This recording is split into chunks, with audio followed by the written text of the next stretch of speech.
خوش في هذا الفيديو غادي نشوفوا اخيرا شنو قرر اللاعب البارساوي لاعب المغربي لامين يامال، واش يلعب برفقة المنتخب المغربي الوطني او المنتخب الاسباني.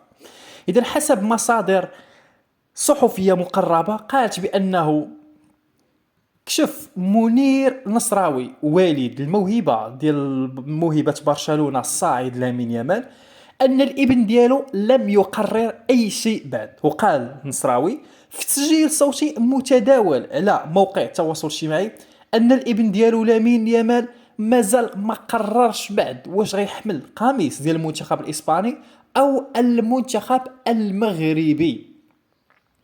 واضاف في واحد التسجيل ان لامين ما قررش باش يلعب لا مع المنتخب المغربي او الاسباني في المستقبل، وان المستقبل ما كيعلم به الا الله سبحانه وتعالى.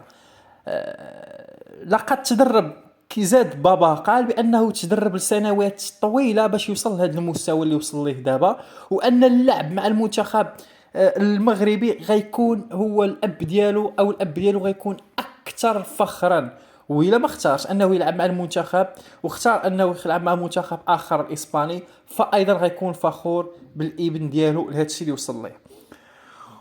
وكتمارس الصحافه الاسبانيه واحد الضغط هائل على النجم المغربي لاعب نادي برشلونه، بحيث انها نشرت انه انضم بشكل رسمي الى منتخب اسبانيا، وهذا الشيء اللي نفاه الاب ديالو في هذا اللقاء.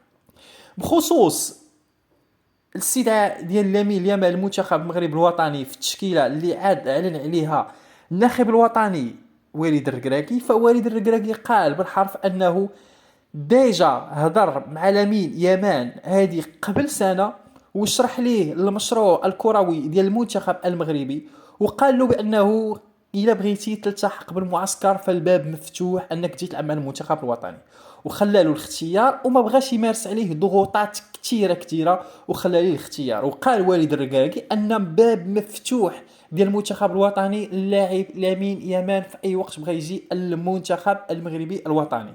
وقال بان هذه المشاورات ماشي سهله باش لاعب في عمر لامين يامال انه يقرر باش يمثل منتخب معين، خصوصا انه مازال صغير، فهذا قرار ليس سهلا. خوش ما تنساوش تخلينا واحد جيم لايك لهذا الفيديو. الى فيديو المقبل.